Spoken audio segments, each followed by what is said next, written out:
We're back now at 7:44, kicking off a special four-part series called The New American Dream. It used to include owning your own home, raising a family, retiring comfortably.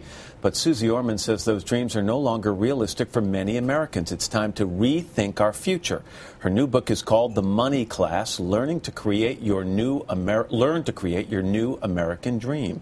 Susie, good morning. Good morning, Matt. That American dream was shattered for a lot of people over the last 2 or 3 years. Yeah, it most certainly was. And many people who did everything correctly, they put money down, they were saving money for retirement. What happened to them? Because of the actions of others who purchased things that they couldn't afford, they have lost many things, yes. And if I'm oversimplifying this, you stop me. It seems to me your message in this new book is you need to stop and turn things on their end. You need to look at the world differently if not only you're going to survive, but if you have any chance of obtaining any kind of American dream. Yeah, the book is filled with 9 classes, and if you were to ask me, the most important class would be class 2, which is you have got to stand in your truth.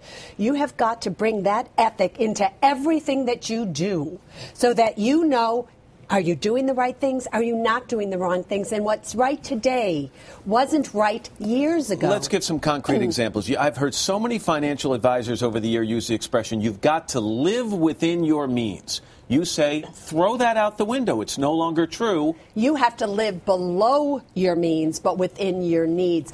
You have to save for your own retirement. Pensions are very skeptical today. Will they be there? Were they not? Who knows? Social Security, we'll have to see what happens. The only way that you will save money is if you make money, if you don't spend it all. So just because you have it doesn't mean you should spend it, so you have to live below your means so you can save it. And you have to change your value system. You want people to stop valuing themselves based on what they own, what they possess. You should look at your value based on what you're able to save. Yeah, so I want you to take equal pleasure in saving as you do in spending. Wouldn't it be fabulous if you were just like, oh my God, I just saved $500 versus I just spent $500 on this purse?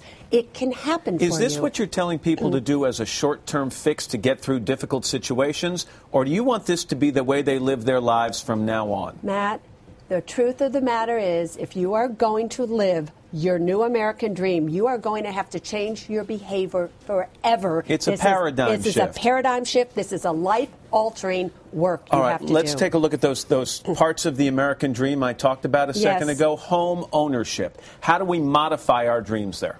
Here's the truth. Many people who own a home today, they're underwater in a home. Do you know how many people come up to me and say to me, if only somebody would take this home away from me and I could rent an apartment, that would be my dream. It may be the American dream for many people that they rent for the rest of their lives. And if they do, Matt, there is nothing wrong with that. The dream of sending my kids to college. I mean, how do you want me to modify that dream? I want you to modify that dream by understanding that you might not be able to take out a loan for them and pay it back, that they may have to go to a community college for the first year or two, maybe postpone college for a little bit, but you cannot take money out of your home and everything else because you don't have equity in your home to send them to school anymore. And my views on retirement?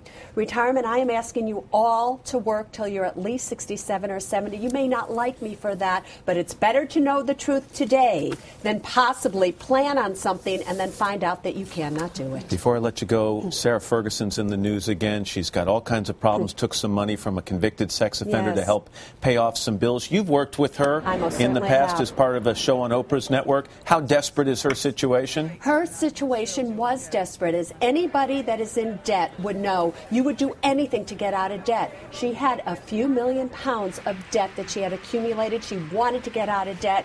And when she wasn't standing in her truth, that is what happens to you. Made some bad choices. Yes. Susie Orman, thank you very much. Anytime, Matt. The book is called The Money Class.